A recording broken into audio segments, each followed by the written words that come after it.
Sure, the right is maneuvering its way through the terrain and making and politicizing this issue. It doesn't negate the fact that the WNBA left the door open for it to happen. I'm talking about the league office. I'm not talking about the players. But the time has come for folks to stop whining about how stuff is being politicized and do something about it so it can't be politicized. Do something or suck it up. You don't have a choice other than those two. Because folks are coming. Because it's an opportunity to point out flagrant hypocrisies. And they're not going to pass it up. Wait a minute. Let me make sure I'm understanding you correctly. Stephen A. Smith, the former face of ESPN, and I say former face because he has been eclipsed by Pat McAfee. But even with that being the case, that does not diminish his platform. It does not diminish the reach that Stephen A. Smith has. Now, to his credit, Stephen A. Smith is willing to blame Kat Engelbert in the WNBA front office for the flaming ass fire that they have allowed to spread. This turd of a league is on fire, and Kat Engelbert is standing there with a water hose waiting for someone to give her instructions on how to use it.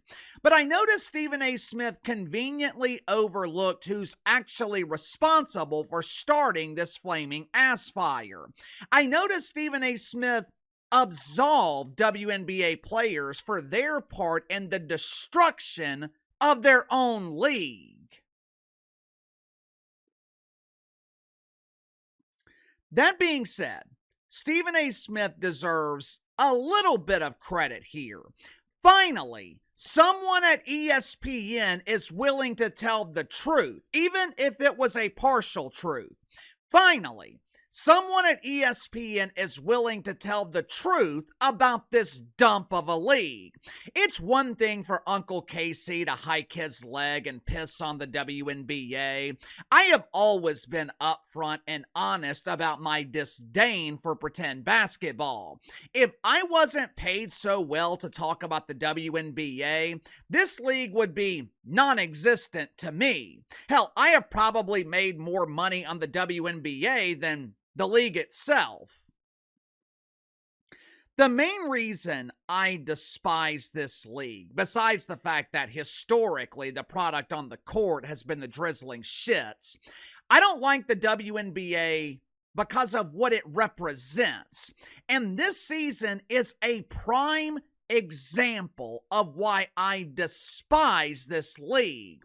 Stephen A. Smith was criticizing the WNBA for their unclear rules regarding bearded beauties. He was criticizing the league's inability to say, men are not allowed in our league. As you heard in the clip, he put a little bit of the blame on right-wing media. He put some blame on YouTubers and those of us who work diligently to remove the polish from this turd. These damn YouTubers, they're politicizing the WNBA. It's not right. It's not fair. These innocent damsels in distress, they are victims to right-wing grifters who are profiting off of their misery.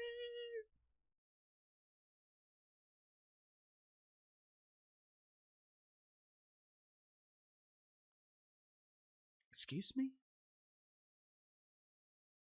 You want to accuse us of politicizing the WNBA?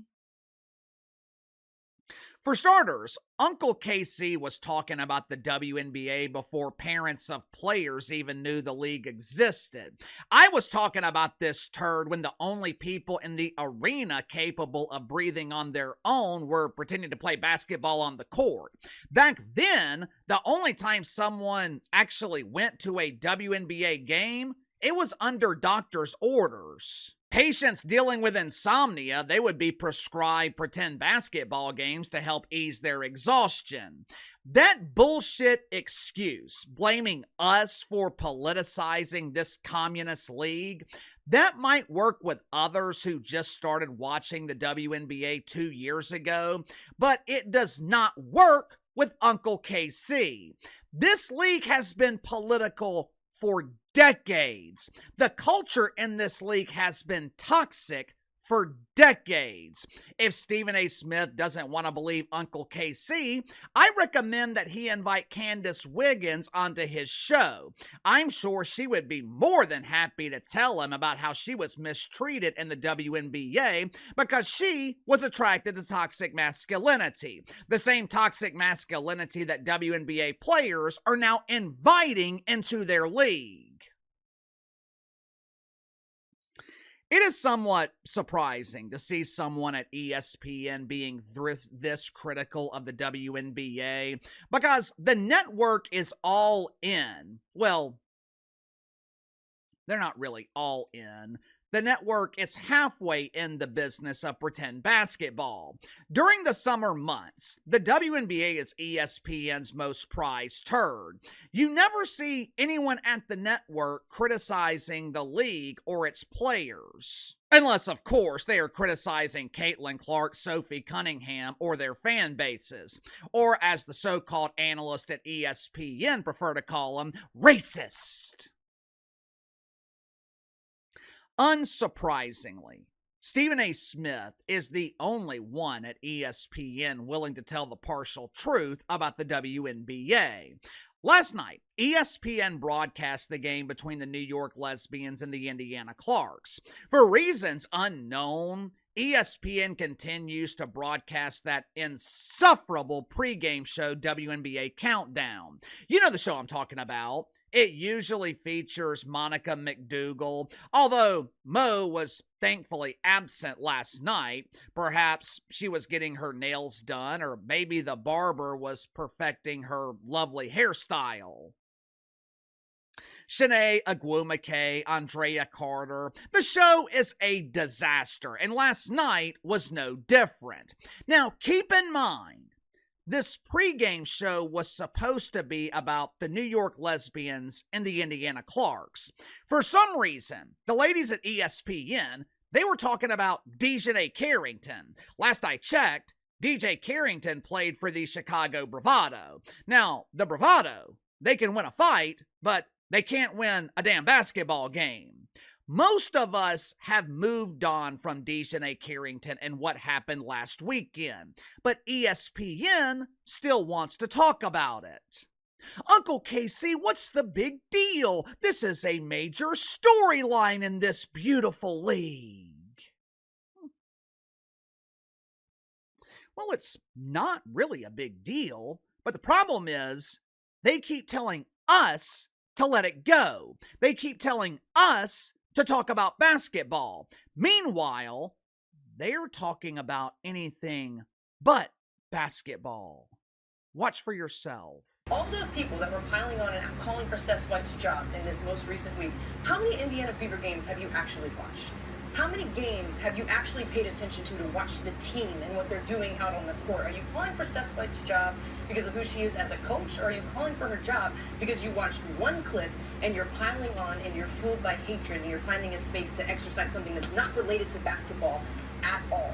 And that's where we are right now in the W, and that's why it's so frustrating. You can't just talk about basketball. What is it with this league and the media that covers it? What is it with them and their constant need to criticize their own fan base? 3 years ago, the WNBA and their pretend friends in the media, they were literally begging for any publicity. Now that they have it, the WNBA is doing what they do best: complaining. This league wants to pick and choose their audience. They want to pick and choose who's allowed to talk about pretend basketball. Have you been to any WNBA games? If not, you are not allowed to talk about our beautiful basketball.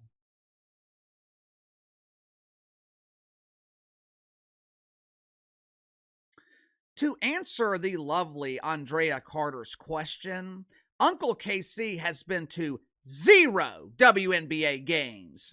What the hell does that have to do with Steph White potentially getting fired? Like I told you guys this morning, Steph White, she might be one hell of a coach. I find that hard to believe since she refuses to defend her own players, but I have no problem saying that Stephanie White knows a hell of a lot more about pretend basketball than I do. But here's the issue. Stephanie White is hated by the Fever fan base, the customers. Now, is it all her fault? No. Are Caitlin Clark fans unreasonable? Yes. Do they overreact? Absolutely. Do they take something minor and turn it into something major? Yep. But guess what? Every fan base in sports does the same thing. I know this is new for the WNBA because they're not used to having fans, but if you go on a Saints forum right now, you will see hundreds, maybe even thousands of people overreacting because Cam Newton got a boo-boo in training camp. Oh no! Our 37-year-old part-time defensive end has a mild hamstring strain. The season is over! We should tank for the number 1 pick in the draft!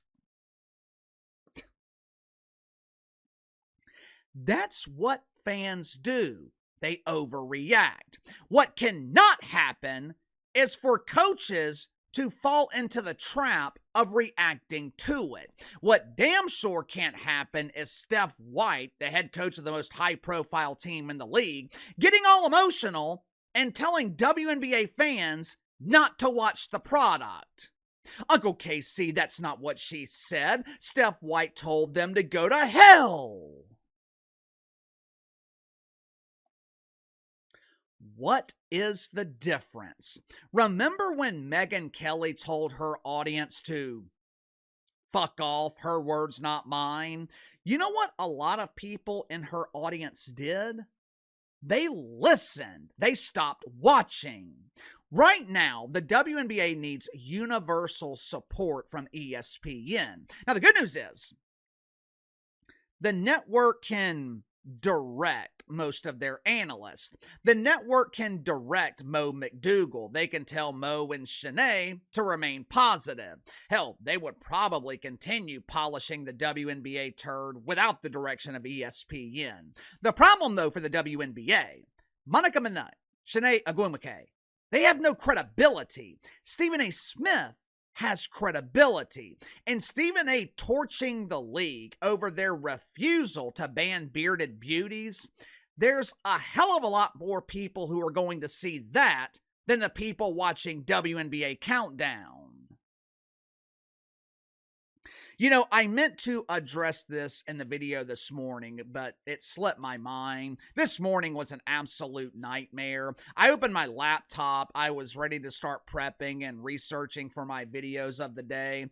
The battery was at 30% and it was dropping rapidly, even with the charger plugged in. My laptop is old. The battery is useless. I need to buy a new one. But without my laptop this morning, I'm useless.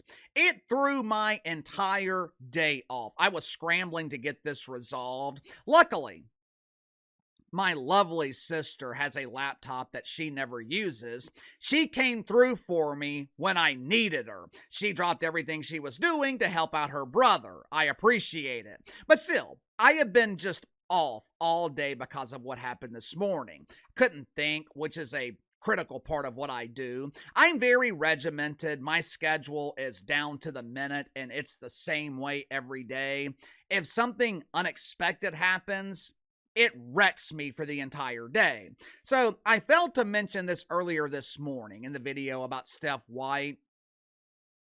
In her pregame press conference last night, her pregame meltdown, Steph White was adamant that love conquers all.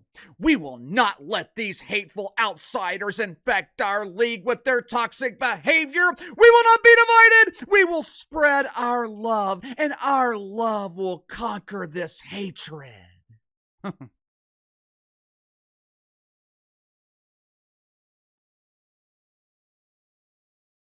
You know, it's ironic that the league that alienates over half the country, it's ironic that the league who alienated and attacked Caitlin Clark, it's ironic that the league who has demonized Sophie Cunningham for the last month because Sophie Cunningham had the audacity to admit, I don't want some dude taking my job. It's ironic that same league Every time they are backed into a corner, every time they are stuck in a self-created controversy, every time they are pressed for answers they do not have, the league who hates always responds with love. Ooh, I love love.